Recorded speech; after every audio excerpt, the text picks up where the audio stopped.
Lie on your back with your legs bent over a chair or an object that allows you to get a 90-degree angle bend at your knees and your hips. Make sure that your ankles are not higher or lower than your knees at any point in this position.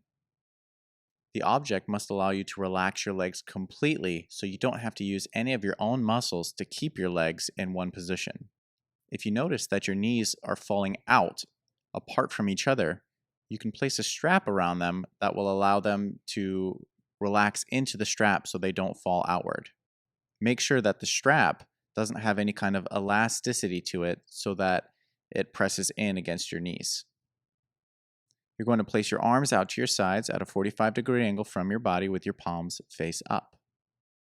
Allow your lower back, hips, and shoulders to settle into the floor on their own. Balance and symmetry check. Pay attention to how your back, your hips, and your shoulders feel as they're lying against the floor. Do you notice that one side of your hips or other parts of your backs or shoulders is touching the ground or heavier into the ground more on one side than on the other? Take notes of any of these differences that are on one side of the body versus the other. They should settle down and become more symmetrical by the end of this position. You also have the ability to lie in this position for anywhere up to 10 to 15 minutes if you notice that you don't settle completely into the position. But it's not necessary to go longer than 10 or 15 minutes.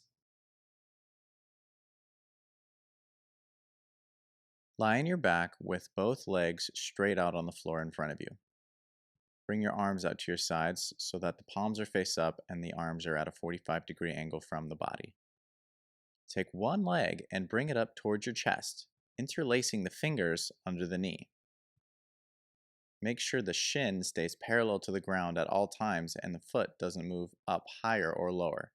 The straight leg should have the foot pointed straight up towards the ceiling and the quad or upper thigh muscle relaxed.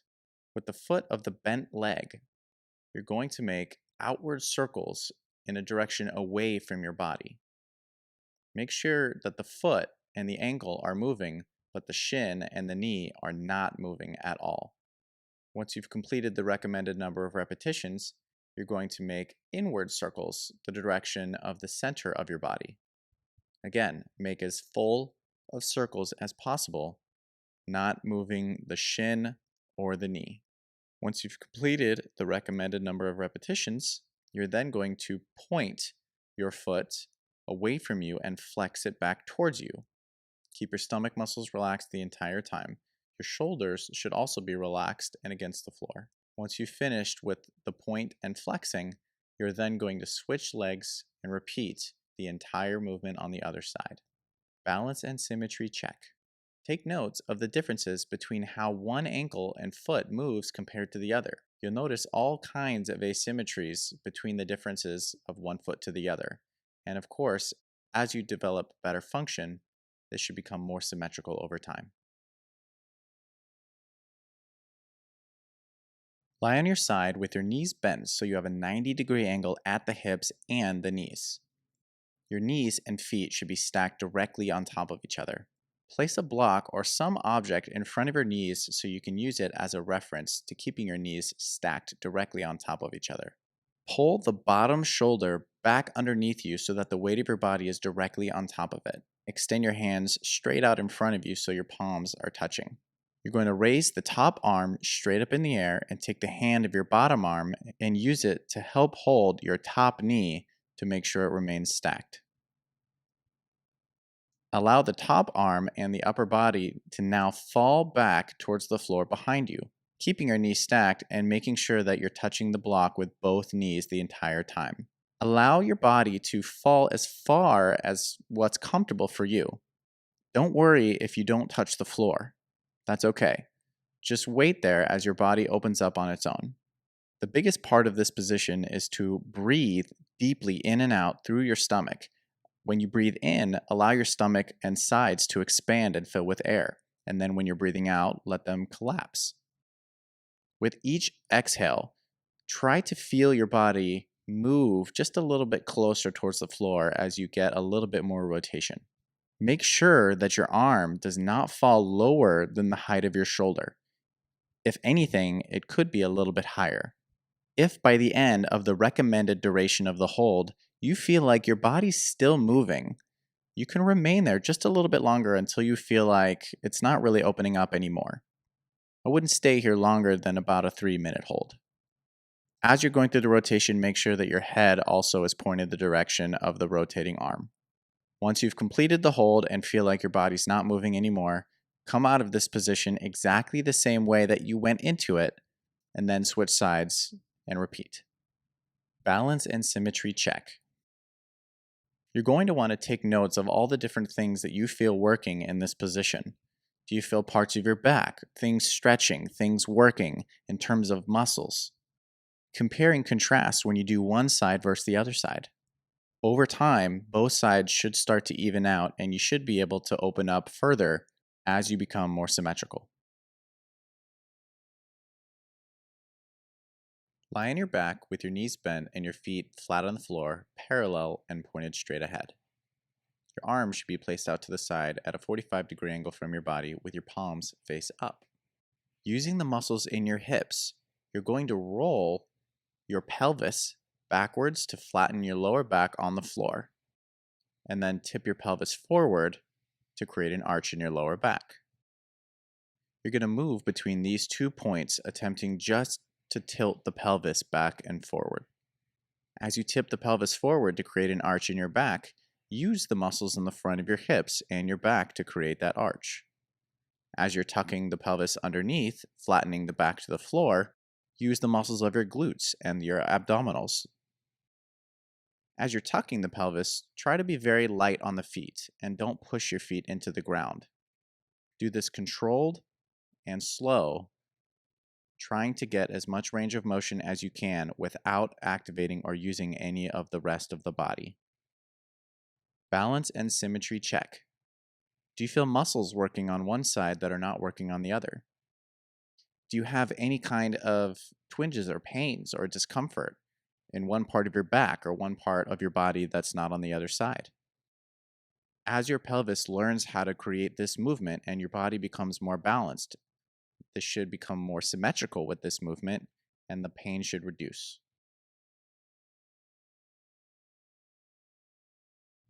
Lie on your back with your knees bent and your feet parallel to each other, hip width apart and pointed straight ahead. First, place a block or a pillow between your ankles. Make sure that the block or the pillow is between 4 to 6 inches in diameter and it's firm enough to where if you were to press against it, it wouldn't squish in. Then, place a strap around your knees and tighten it enough to where there's about 4 to 6 inches between the knees. It's important to make sure that your knees are not closer together than your ankles. The strap should also be firm enough to where when you press into it, it has no ability to stretch or give at all. To initiate the movement, you're going to press the knees out against the strap and your ankles into the block. Hold for just a second and then release. When you're pressing the ankles into the block, make sure that the entire inside edge of the foot presses into it as well as the ankle bone. Some things you might notice are you press with just the heel or just the front of the foot. You might also notice that the ankle rolls into the block instead of glides into the block. We're looking more for a gliding mechanism here.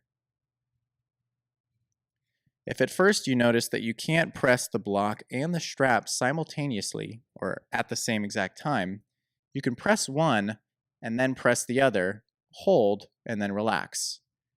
As you get better at this movement and start to understand the mechanism more, you should be able to get them closer together and eventually doing the presses at the exact same time. Balance and symmetry check. You'll notice that with the pressing mechanism, there's a big difference that could be happening between one leg and the other. The differences could be happening at the way that the ankles press into the block, could be happening with the ways that the knees press out against the strap. You might notice certain muscles that work on one side that don't work as well on the other side. Take notes of these things and pay attention to how they change, as they should become more symmetrical as you continue doing this position and going through the program.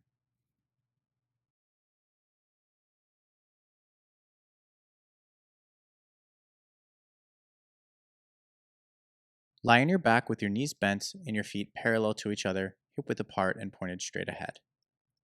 Place a block or a pillow between your knees. Make sure that the block is between 4 to 6 inches in diameter and it's firm enough to where you could press your knees against it and not have it be able to squish in. Then, put a strap around your ankles and tighten it to where there is about 4 to 5 inches between the ankles. You want to make sure that the knees are not closer together than the ankles. The strap should also be tight and not have any give or stretch to the strap itself. It should be a firm strap. Place your arms out to your sides at a 45-degree angle from the body with your palms face up. At the exact same time, you're going to press your knees against the block and your ankles out against the strap. You will hold for 1 second and then relax. Make sure that you are gliding your feet out against the strap rather than rolling your ankles out into it. You also want to make sure that you're gliding the entire foot and not just pressing the ankles. Make sure that you're not turning your feet out through this position either. You should only be pressing with about 50% of your overall strength with every press. Work should be felt on the inside edges of the legs as well as the inner hips. Balance and symmetry check. Pay attention to the differences between one leg and the other while you're going through the press. You'll notice at the ankle, you could feel something different from one side to the other in the way that it presses out against the strap. You might feel a difference at the knee where the knees press into the block from one side to the other. You might also notice that the entire leg overall feels different in the muscles that are being used from one side to the other. Take notes of whatever the differences that you notice are and recognize that they're going to change and become more symmetrical as time goes forward.